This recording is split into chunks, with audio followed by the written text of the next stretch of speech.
I'm Layla, 37 years old, and I've been married to my husband Jimmy for 13 years. Currently, we live together as a family of four, including our daughter, Karen, and my mother-in-law. A few years ago, after my father-in-law passed away, we began living with my mother-in-law in her home. Unfortunately, this arrangement was far from peaceful. Shortly after we moved in, she started to pester me about dinner. Is dinner ready? How long are you planning to make everyone wait? She'd complain as I was cooking, coming into the kitchen and even tasting the food. This pot roast has no flavor. It's awful, she'd say. I'd reply, I thought I had seasoned it well. She'd retort, how could you taste it and still have it turn out like this? You are really bad at cooking. Jimmy and Karen must feel so pitiful with this food. I'm sorry Jimmy must be having a hard time with such a useless wife.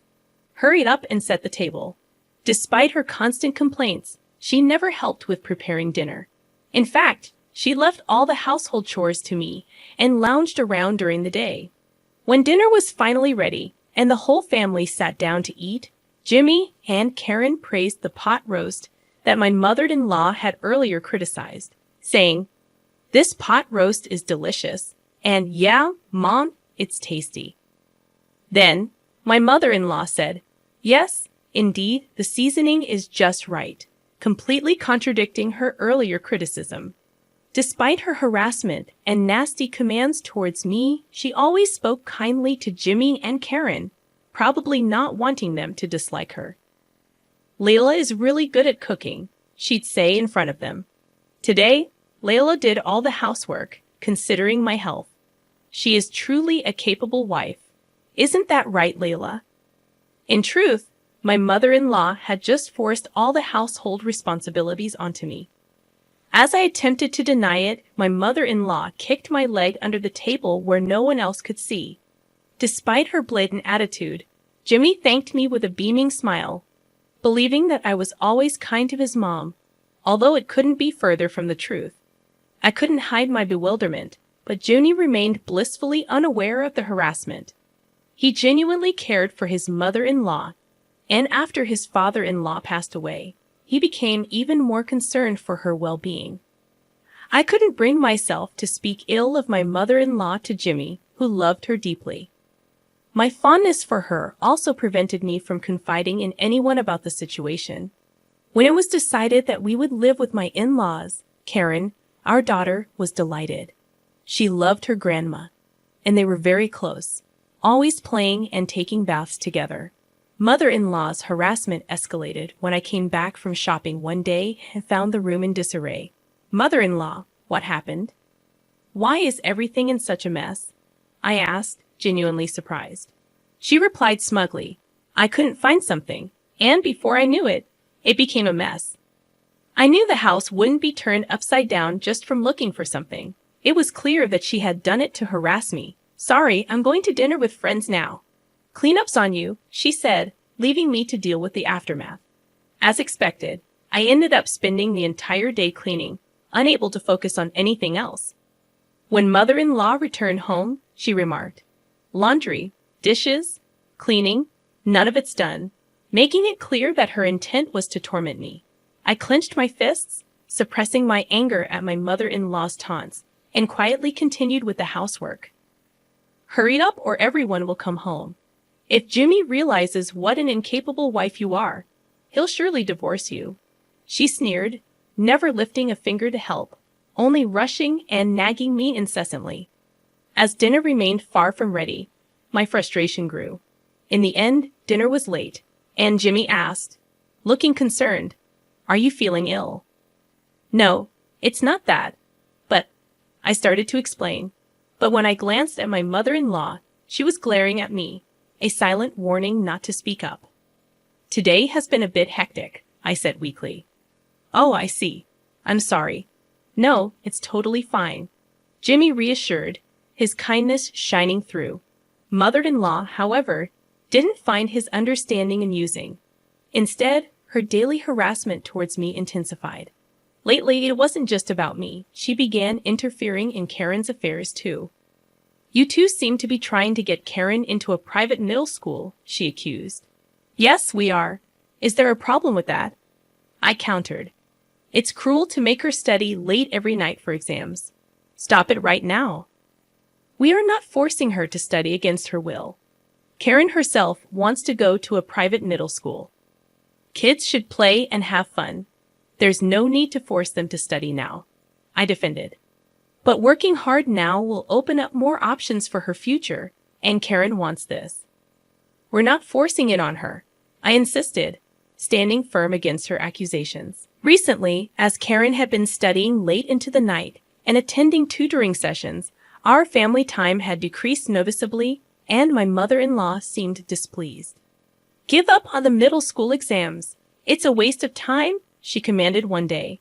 I couldn't hold back my anger at her disregard for Karen's feelings and her selfish remarks. Isn't it normal to support Karen when she wants to do this? I retorted, surprising my mother-in-law, as I had never talked back before. Karen's exams have nothing to do with you, mother-in-law. Frustrated and feeling like arguing would lead us nowhere, I left, declaring, enough of this. I'm going to pick up Karen. Mother-in-law continued to harass me in front of Jimmy and Karen, seemingly unable to let go of the fact that I had talked back. During dinner that day, she criticized the meal, saying, "Today's dinner looks plain. Is this all we have?" Jimmy, unable to stay silent any longer, snapped at her. "Come on, Mom, don't complain about the meal that Layla made." His anger startled mother-in-law, and she quickly backpedaled, saying, "Oh, I'm sorry. That's not what I meant to say." Not wanting to escalate the situation, I brushed it off with, "It's fine." After dinner, while I was washing dishes, mother-in-law approached me and muttered, "Remember this," before retreating to her room. From then on, every day was filled with fear, wondering what she might do next. Then, one day, it was the day of Karen's acceptance announcement. We nervously headed to the venue.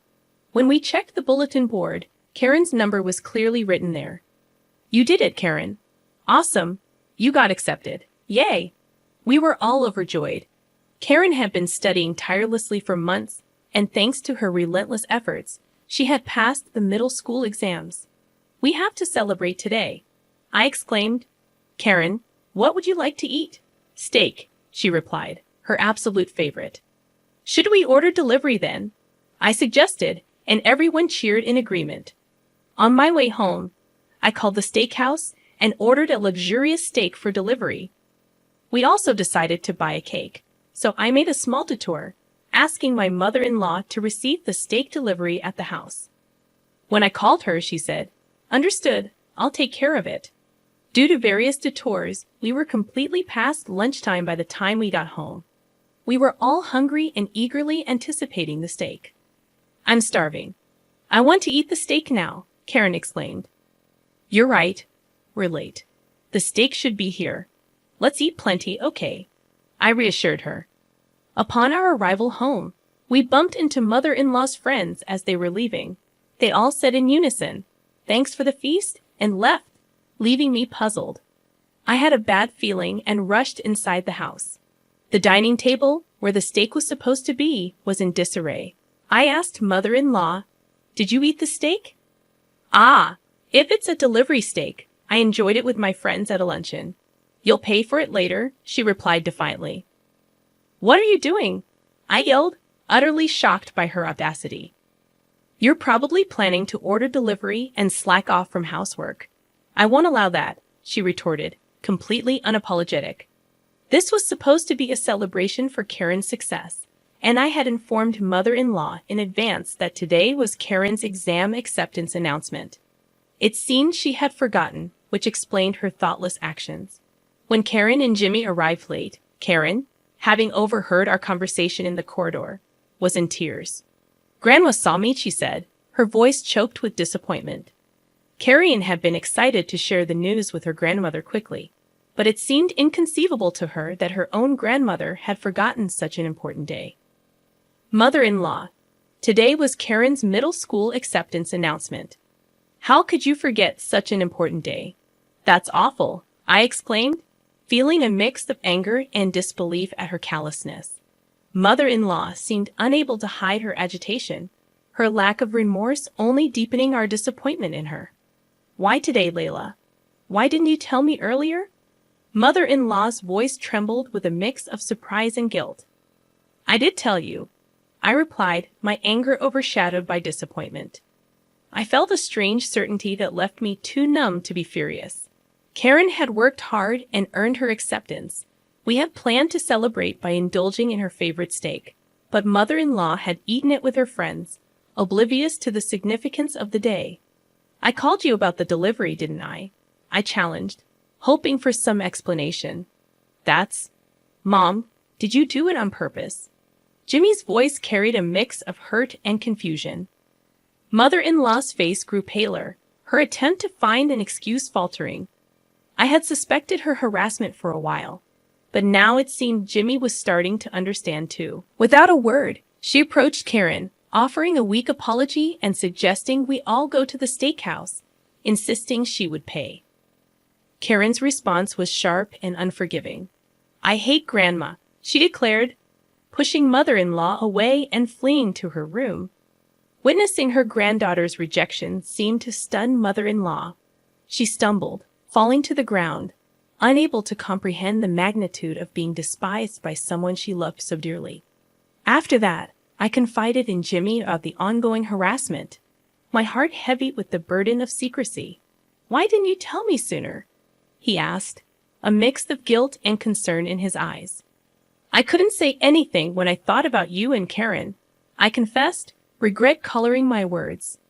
I'm sorry for forcing you all this time, he said, his voice heavy with remorse. You don't have to endure this anymore. Jimmy suggested we move to escape the constant torment.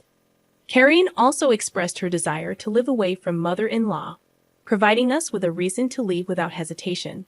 On the day we moved, while I was packing, mother-in-law entered the room, her eyes reflecting sorrow and desperation. Are you really leaving the house? She asked, her voice breaking. Yes, you must be glad to be away from me, she continued, her words heavy with self-pity.